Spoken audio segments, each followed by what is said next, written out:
Hello friends and welcome to the digital education channel. आज हम बात करेंगे राजस्थान सरकार की एक ऐसी स्कीम के बारे में जिसमें राजस्थान का कोई भी किसान है वो उस स्कीम के अंतर्गत अगर उसके पास सिंचाई करने के लिए पर्याप्त पानी नहीं है तो वो एक तालाब टाइप सा गड्ढा खुदवा सकता है जिसमें राजस्थान सरकार उसको सब्सिडी भी देगी। तो उसका फॉर्म है वो ई मित्र पे भरा जाता है। तो उस फॉर्म के बारे में हम बात करेंगे कि वो ई मित्र पे फॉर्म कैसे भरते हैं। तो चलिए स्टार्ट करते हैं। सबसे पहले आपको ई मित्र खोल लेना है और उसमें जो ऊपर नाम आता है यूटिलिटी उस पर क्लिक कर दीजिए। उसके क्लिक करने के बाद ये नई विंडो ओपन होगी जिसमें एक सर्च बॉक्स है। उस सर्च बॉक्स में आपको टाइप करना है FARM। इतना टाइप करते ही आपके पास देखिए नीचे एक लिस्ट खुल जाएगी। उसमें से आपको देखना है application for farm ponds subsidy, ऐसा एक ऑप्शन मिलेगा आपको। उस पर आपको क्लिक करना है। उस पर क्लिक करते ही देखिए नेक्स्ट विंडो खुल जाएगी। इस न्यू विंडो में आपको लॉगिन का जो ऑप्शन दे रखा है, एक है भामाशाह से, एक है जन आधार से।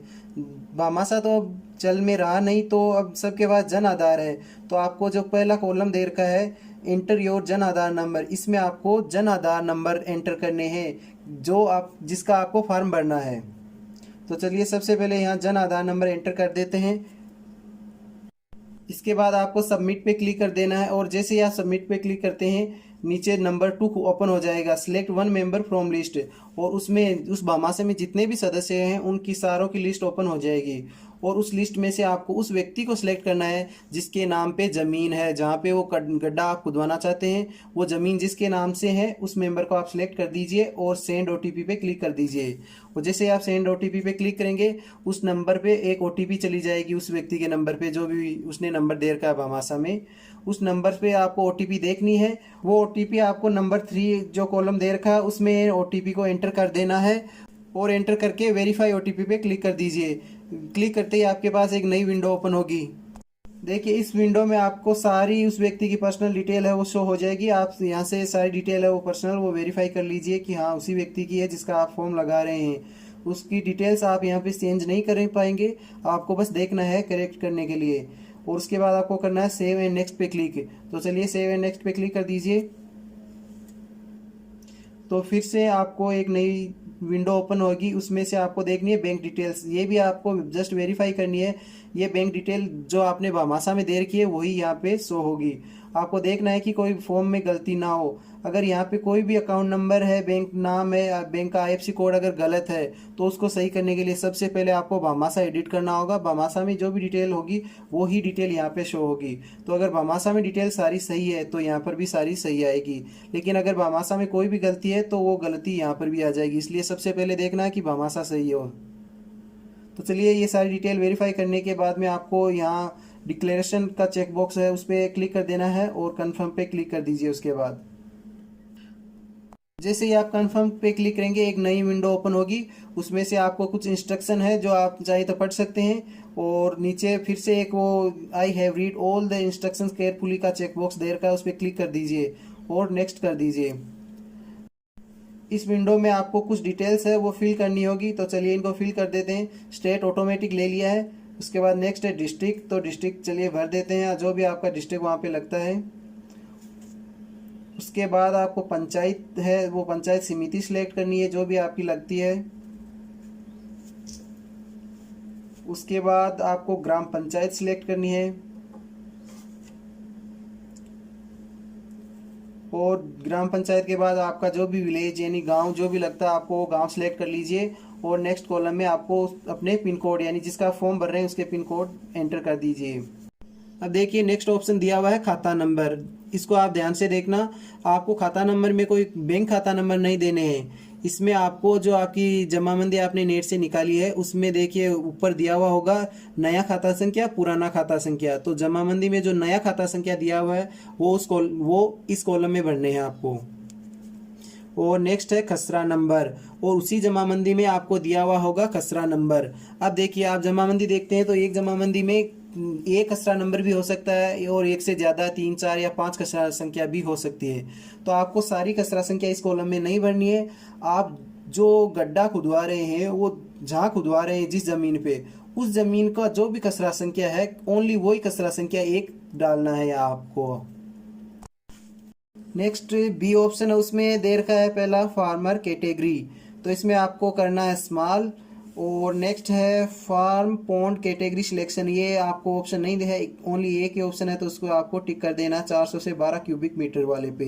नेक्स्ट सी में है टाइप ऑफ फार्म पॉन्ड, उस पर आपको देखे ध्यान से देख लीजिए, इस पे प्लास्टिक सीट है, इसी पे अपने आप क्लिक हुआ मिलेगा और इसी पे रहने दीजिए, आपको इसको चेंज नहीं करना है। और डी है, उसमें आपको ध्यान में बता देता हूँ, इसका मतलब यही है कि आपके पास क्या पहले से फव्वारा या ड्रिफ्ट है, तो अगर है तो यस कर दीजिए, अगर नहीं है तो नो कर दीजिए। लेकिन नीचे देखिए लिखा हुआ if not farmer should purchase it before physical verification, otherwise farmer shall not be eligible for subsidy.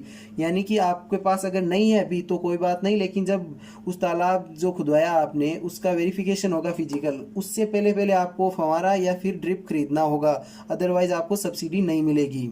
इसका मतलब यही है। तो अगर आप अभी नो कर रहे हैं तो कोई बात नहीं, लेकिन फिजिकल वेरिफिकेशन होने से पहले पहले आपको ये फव्वारा या ये जो भी ड्रिप है वो खरीदनी होगी। अगर आपके पास पहले से इनमें से कुछ भी है तो आप यस पे क्लिक कर दीजिए। और नेक्स्ट है फार्मर लैंड ओनरशिप, इस पे सेल्फ पे टिक हुआ है पहले से ही, तो इसको चेंज नहीं करना, इसी पे रहने दीजिए। और उसके बाद आपको अपलोड करने हैं जो आपके डॉक्यूमेंट्स होते हैं। इसमें आपको 2 डॉक्यूमेंट अपलोड करने होंगे, एक तो होगा जमाबंदी और दूसरा होगा नक्शा।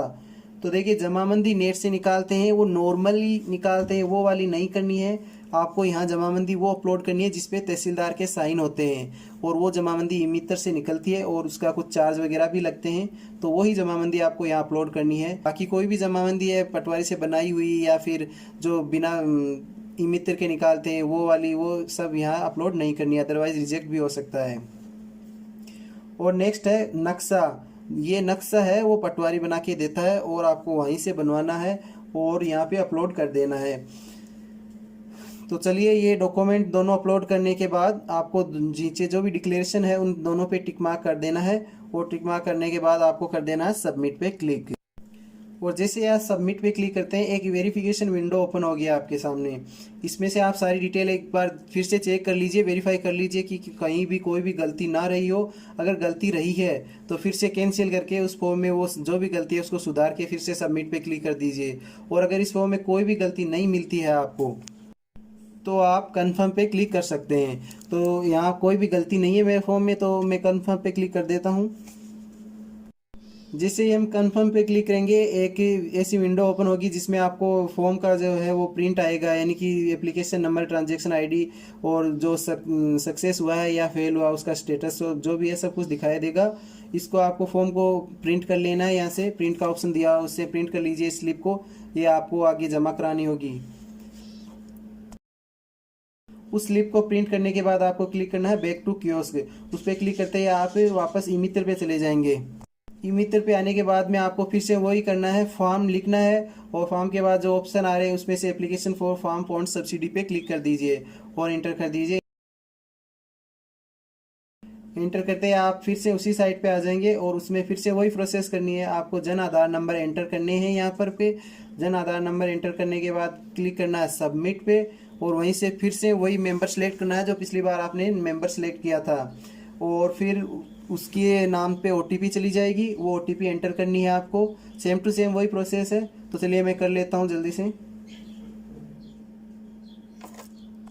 और OTP एंटर करके वेरीफाई OTP पे क्लिक कर देना है आपको। फिर से पहले की तरह फॉर्म ओपन हो जाएगा अब आपके सामने, लेकिन इस बार आपको नेक्स्ट पे क्लिक नहीं करना है। जो लेफ्ट कॉर्नर पे आपने देखिए 3-4 नाम दे रखे हैं, dashboard, profile, subsidy application detail और रिपोर्ट्स, इनमें से आपको क्लिक करना है रिपोर्ट्स पे। तो चलिए रिपोर्ट्स पे क्लिक कर दीजिए।